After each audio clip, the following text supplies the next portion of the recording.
They're going crazy. They're jumping on each other. One of the most unbelievable finishes you will ever see.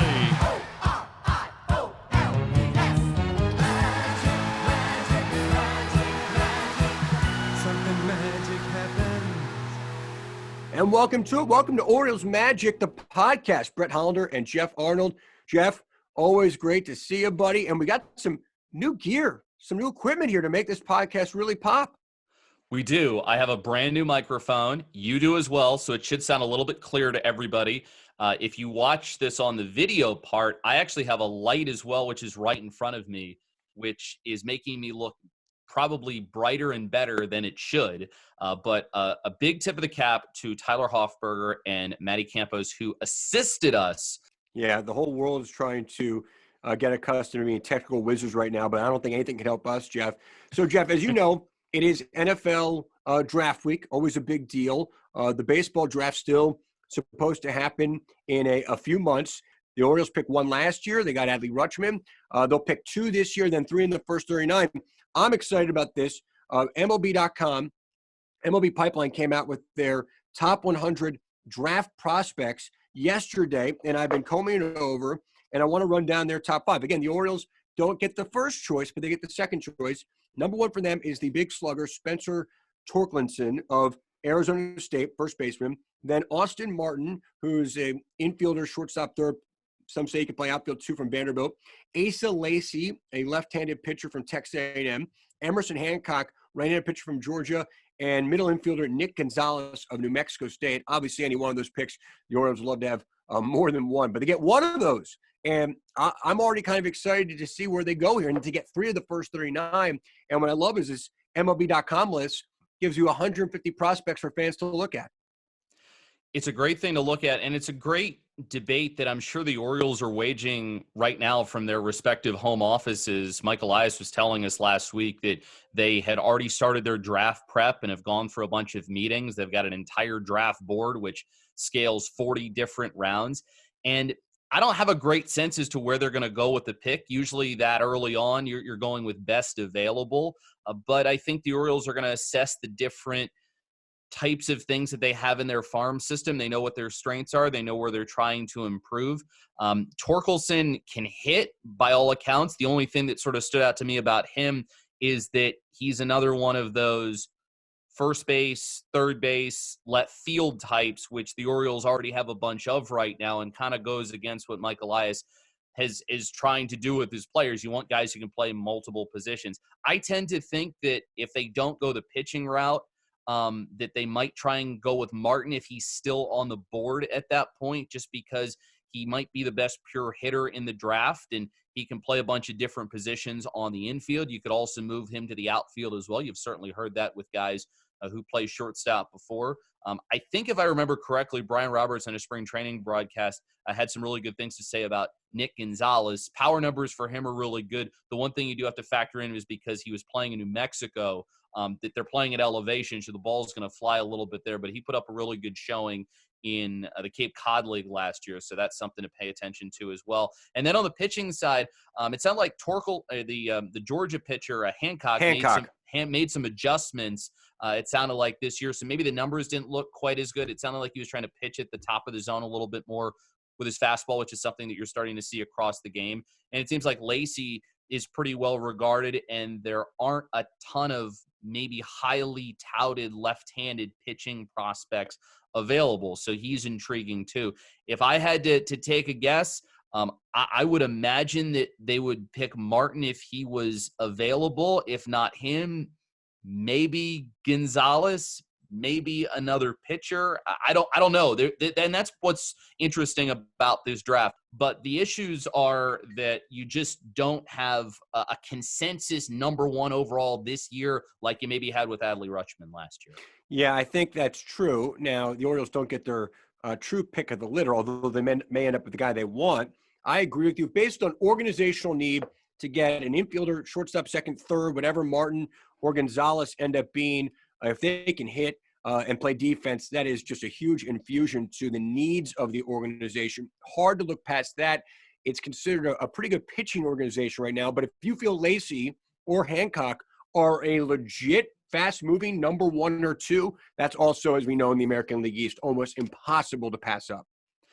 Yeah, those guys are premium type players, and the fact that they have college experience too, I think that gives Mike Elias a little bit more in the way of metrics to analyze, and that's something that they like to do. So I think there's a tendency for the current group to maybe decide to go with college players first because of the amount of information and data that is available on him that you don't necessarily have at the high school rankings, even though things have improved along those lines. But I tend to think that it's going to be one of the 2 infielders, because if you look at upper tier infield depth for the Orioles, they don't have a whole lot of it. I mean, Ryan Mountcastle has shifted to play more of the outfield, and that seems like where he's going to be.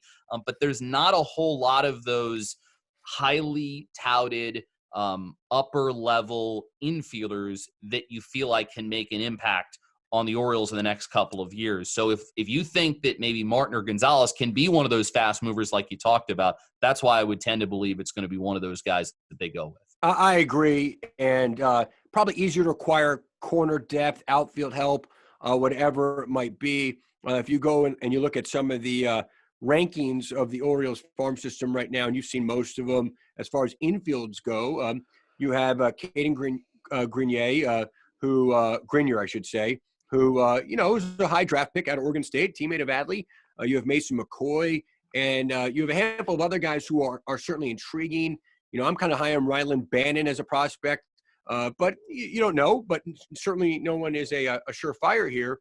But yes, if you could kind of earmark a shortstop or a second baseman, given what you see at the big club and the organization as a whole right now, to me, that's going to be very hard to pass up. Probably a benefit this year for all teams picking the top 5 to 10. That's a very college-heavy draft given the nature of the world right now.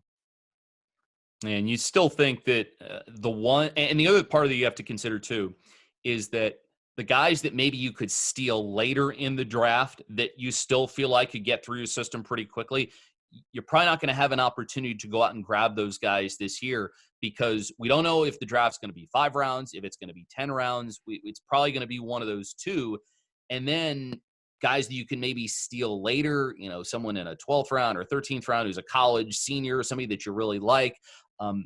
You're not going to have those options because the cap for signings this year is at $20,000. And that's going to send a lot of those players back to college for another year. And I think that makes it all the more important for the Orioles that you have to be sure what you want to do, and you need to hit on these couple of picks because there's less room for error. You'll be able to make some signings, I would imagine, but the type of signings that you could get maybe in a 11th round, 12th round, 15th round, guys that are under the radar types who, you go back years later and you give the scout who saw him and picked him a pat on the back, and those types of players aren't going to be available in this type of draft. And so it's going to mean that whatever you decide to do early on, you need to try and hit on them. And the other thing, too, about some of these infielders is that not only can they play multiple positions, but they can hit. I mean, when you look at Martin and Gonzalez, these are probably 2 of your best hitters in the entire draft as well. Yeah, there's no question about that. Speaking of hitting, our guest coming up is someone who was the Orioles hitting coach from 2015 to 2018. And on one night at the ballpark, June 16, 2015, the Orioles routed the Philadelphia Phillies. Get this, Jeff. They scored 19 runs and 17 hits. And by my count, 1, 2, carry the 1, 8 home runs at Oriole Park at Camden Yards, where I want to talk about this night with Scott Coolbaugh. That was a game that pretty much the wheels came off for the Phillies. I think it was like the second pitch of the bottom of the first inning when Machado hit the home run. And then Parmalee had the big game as well. He was somebody that was added to the 40-man roster that day. I mean, the day before he was on the taxi squad, so he's watching from the clubhouse. He's getting used to everybody and trying to get accustomed to his new team. In his first game, he goes out and hits a couple of home runs. And so that was part of a great month for the Orioles. They ended up winning 18 games, but you go back and look at 2015, it was on the disappointing side because you hit more home runs than you did the previous year, even though you no longer had Nelson Cruz or Nick Markakis, but you were missing some of the starting pitching that you needed to probably make any kind of push that year, because the Red Sox were resurgent. Toronto had a really good season. And so it made it a lot tougher to compete. And the Orioles did. They stayed in it for a while, but they just never had that magic that they showed in 2014 that allowed them to get over the hump.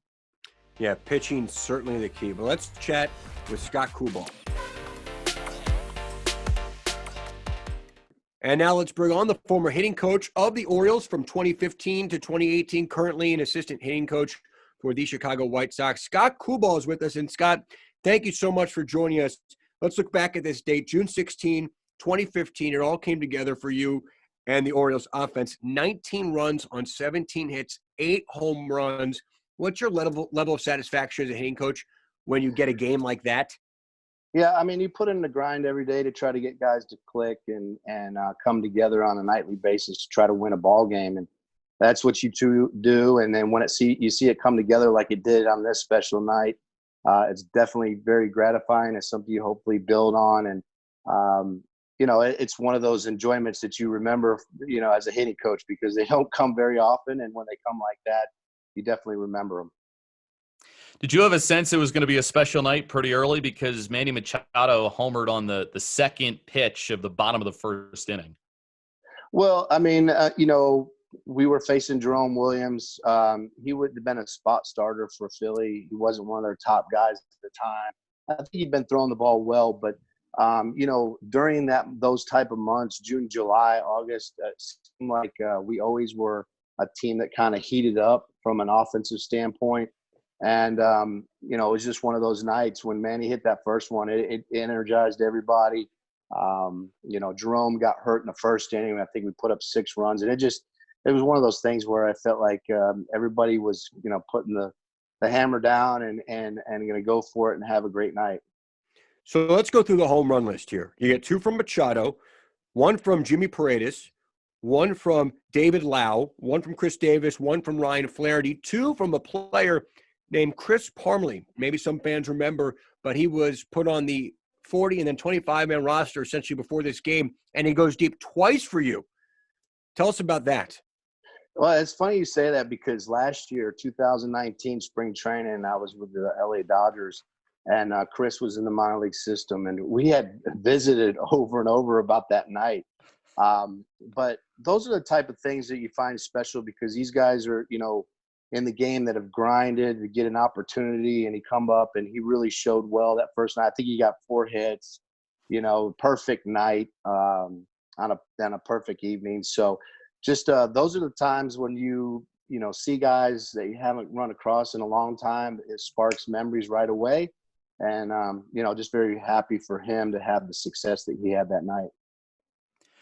I know Buck was probably a pretty stoic character in the dugout, but what were some of his reactions like when balls kept leaving the ballpark? Well, I mean, Buck's not going to react a whole lot to some things. I mean, he's been around long enough to realize that's, these are part of the game. But I think on nights like that night, even in his eyes, they're special. It's very hard to do.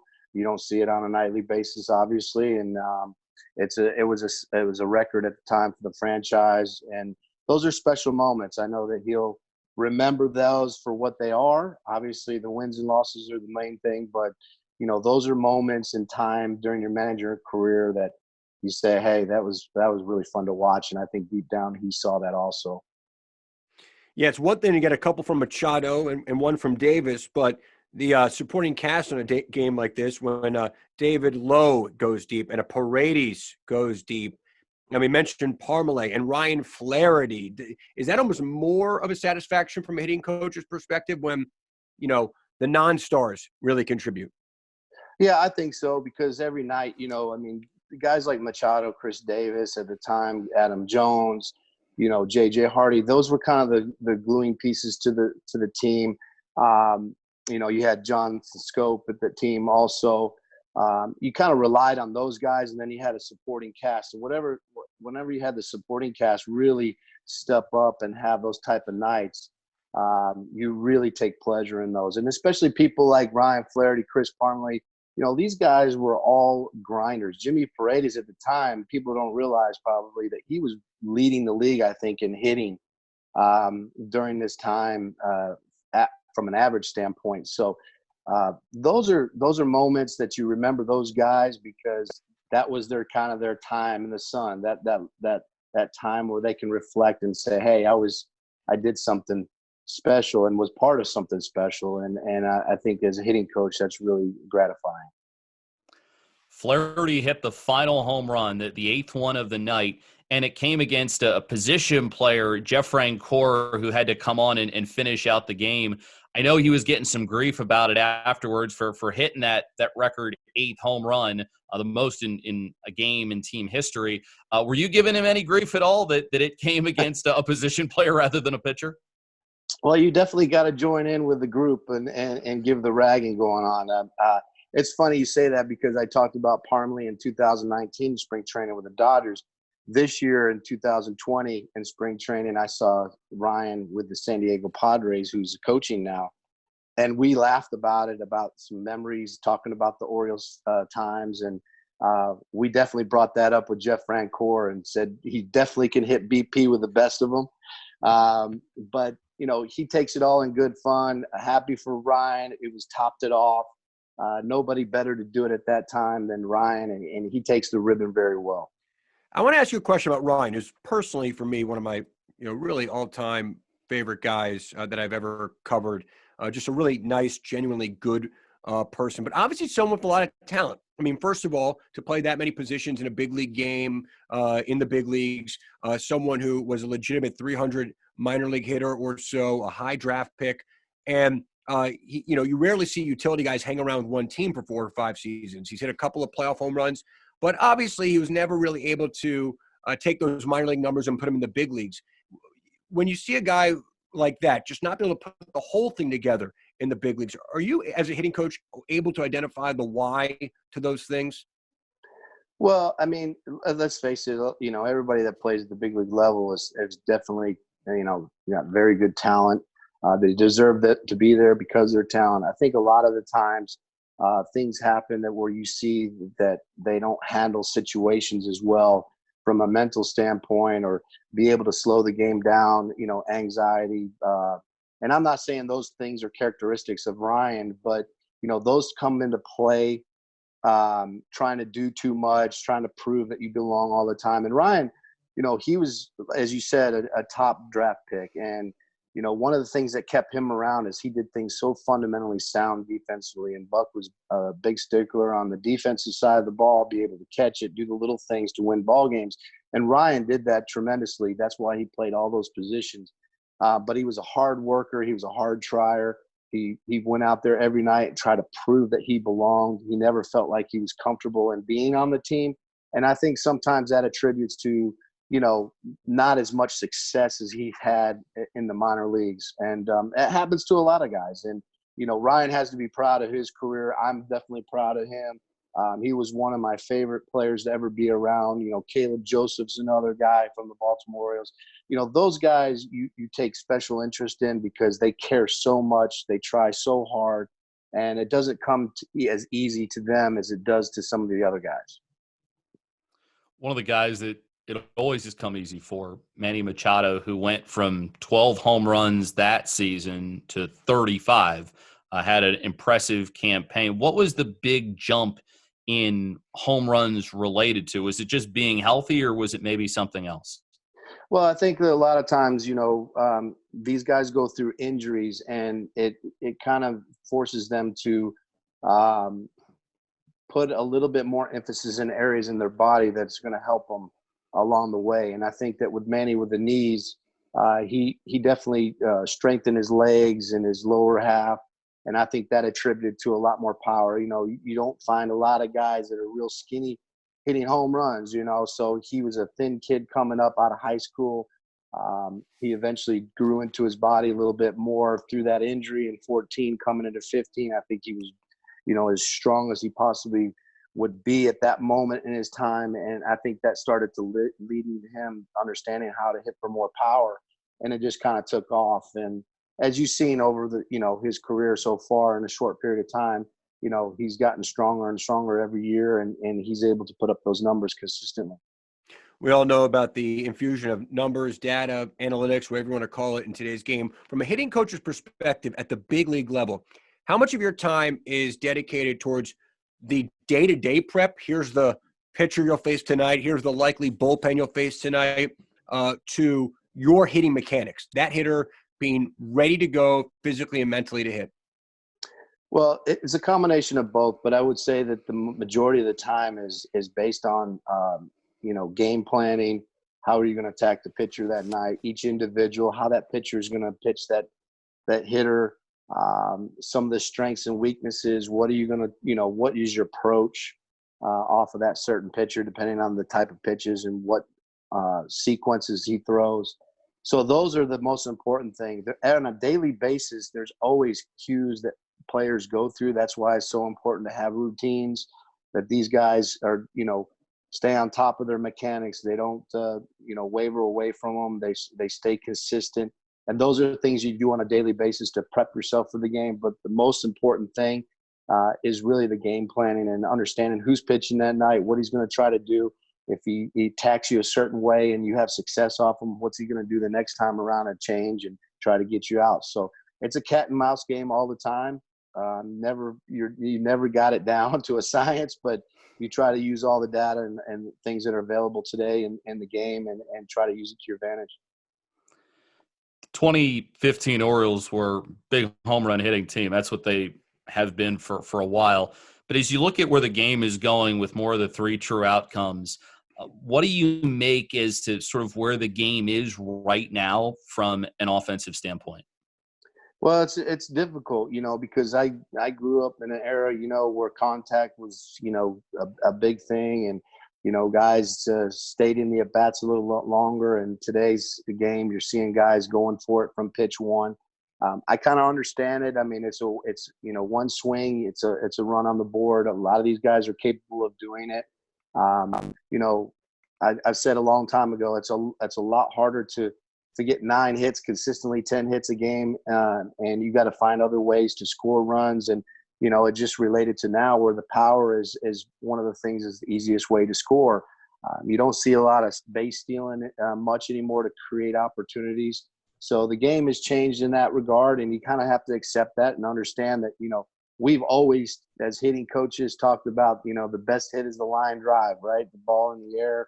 Line drive hit. We really didn't focus on getting the ball in the air too much, but more on a line drive. That was the highest average hit. So, it's just kind of elevated as time goes. I think you always see the game changing year after year as we go in and more technology is being put into play.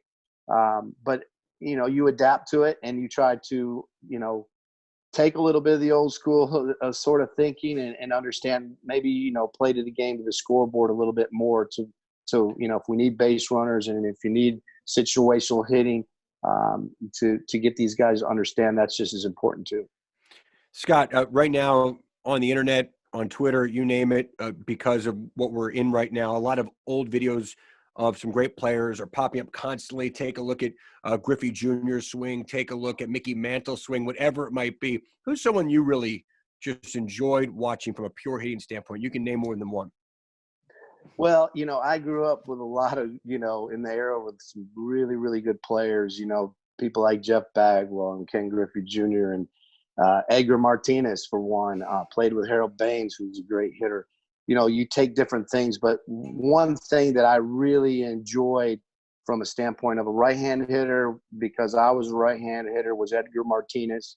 I really enjoyed, I had an opportunity to play with Tony Gwynn and understand how he could take a game plan, watching video from time when we didn't have a whole lot of video, that his wife would, take video and he would watch it and understand what pitchers were doing to him and be able to apply that into a game and have success was really special to watch in a short period of time. So those two guys were really inspirational to me to watch.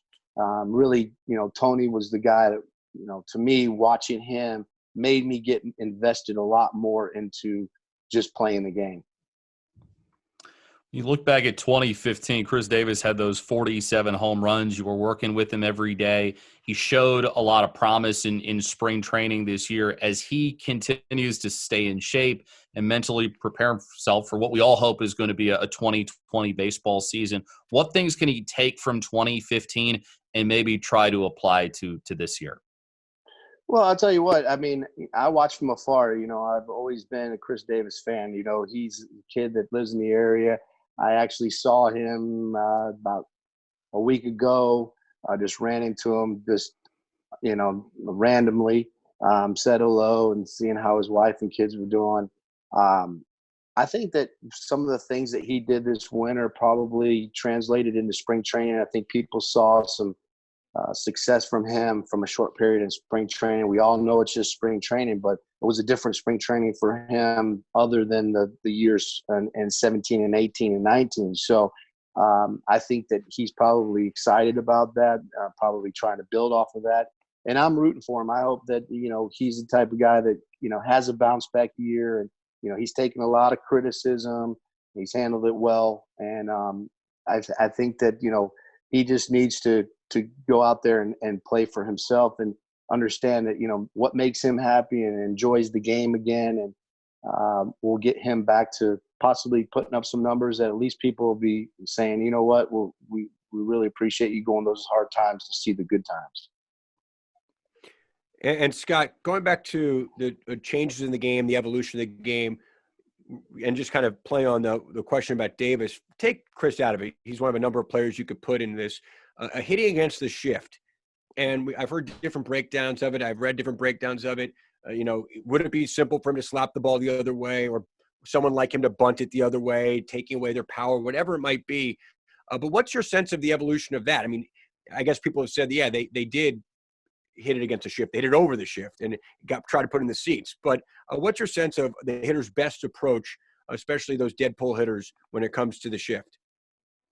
Well, I think, the hitters are understanding that, there's a lot of frustration with especially left-hand hitters of hitting balls to the right side and having to run 90 feet and take a right-hand turn and go back to the dugout. So, I think it's taken some time for guys to really understand that, I've got to be a little bit better at our craft. I think hitting coaches in general are trying to do some things in spring training and practice settings to try to get these guys to emphasize on being able to use the shift to their advantage. Not so much from the bunting standpoint. Yes, I think that, guys that are capable of doing that could bunt. But, somebody like Chris Davis or people like that could use that to their advantage when times at need. And what I mean by that is, again, playing to the scoreboard, understanding the situation. We just need a base runner right here. We don't need to try to beat the shift over the shift because we're down by 3 runs. So getting that across to players in the way that it's, the game has kind of evolved has been difficult for hitting coaches, and as you see it. But I think that, that's not deterring hitting coaches from trying to get these guys to understand, to utilize that in a way that's beneficial to the team and playing to the scoreboard. What's the toughest thing for hitters to do right now during the quarantine? Because pitchers are still able to throw their bullpens. They can find a mound somewhere to go.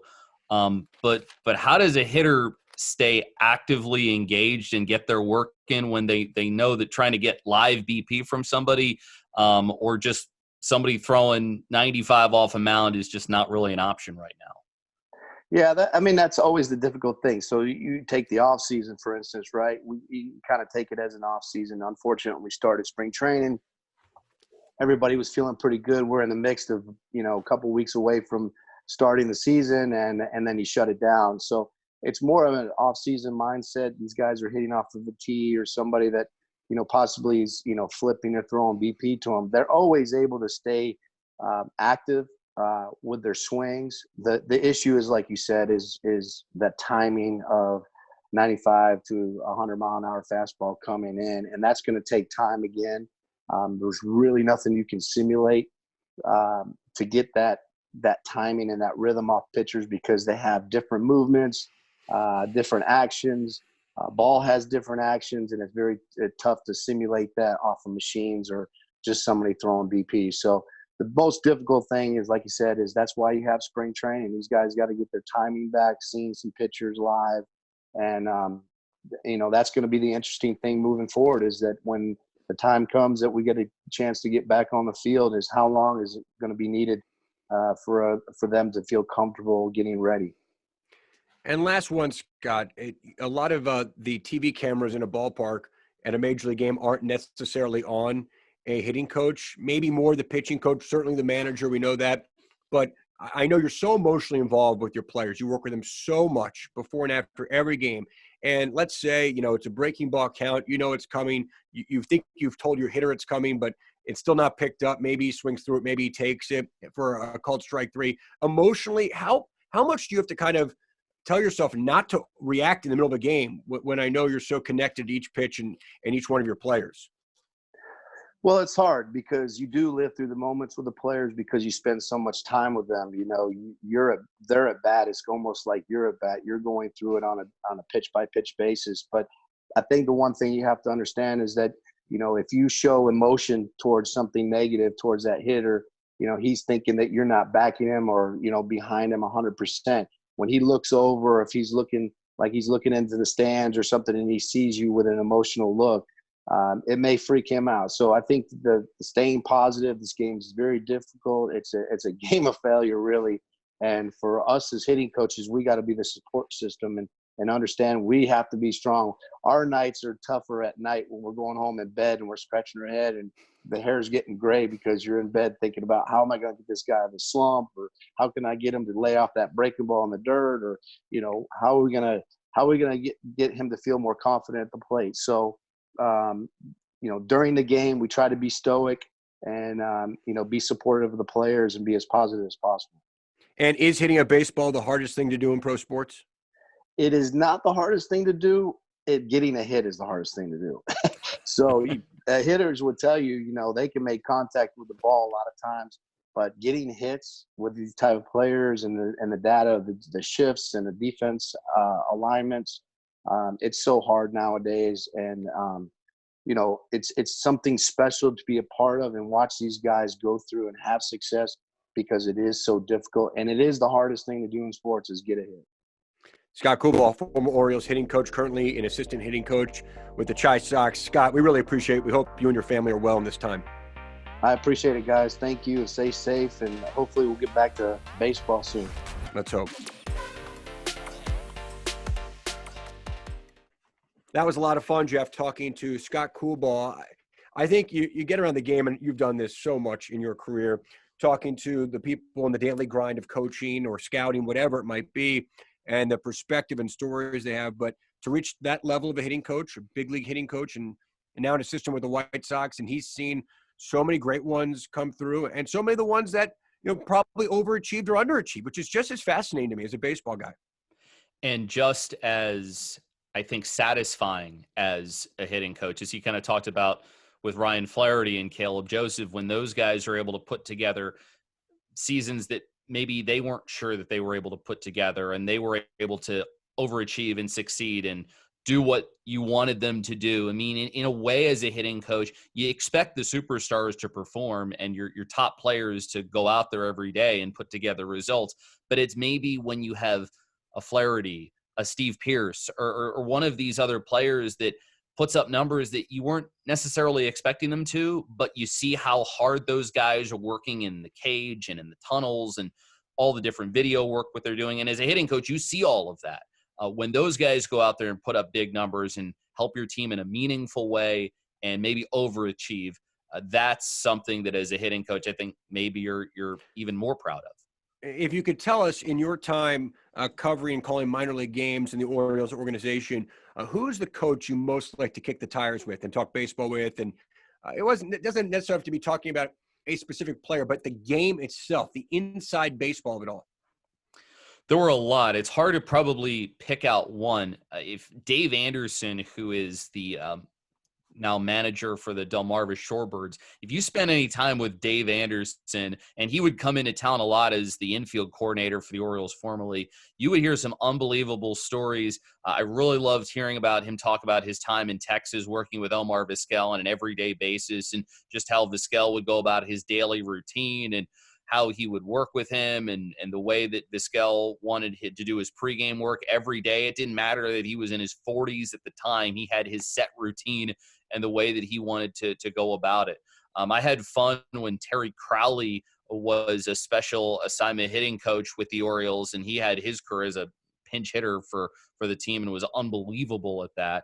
Whenever he would come in, he could tell you baseball stories, he could tell you boxing stories, he could tell you all kinds of different stuff.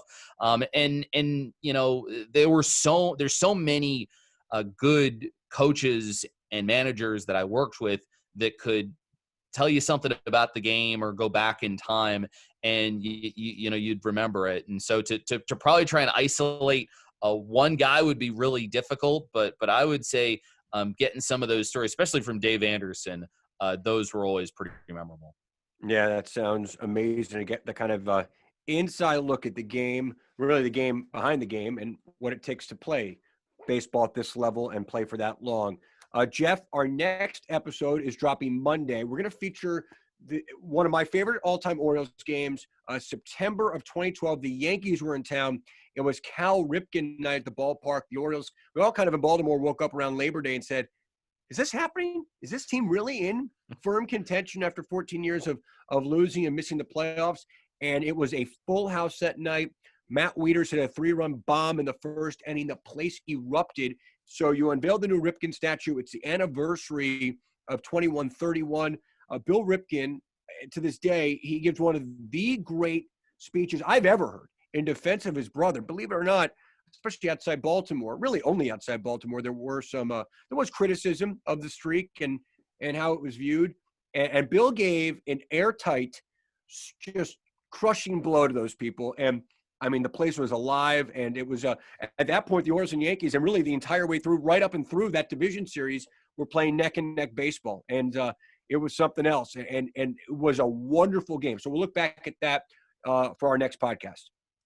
And as I go back and research some of those games from the past, the ones that I've found the most exciting in terms of the games and also the seasons have been the ones where maybe you didn't necessarily think the Orioles were going to put up the numbers that they did and be playoff contenders like they were in 2012, or like they were all the way back in 1992. It was fun to go rewatch that first game at Camden Yards that Rick Sutcliffe pitched and that we talked to him about on our podcast recently.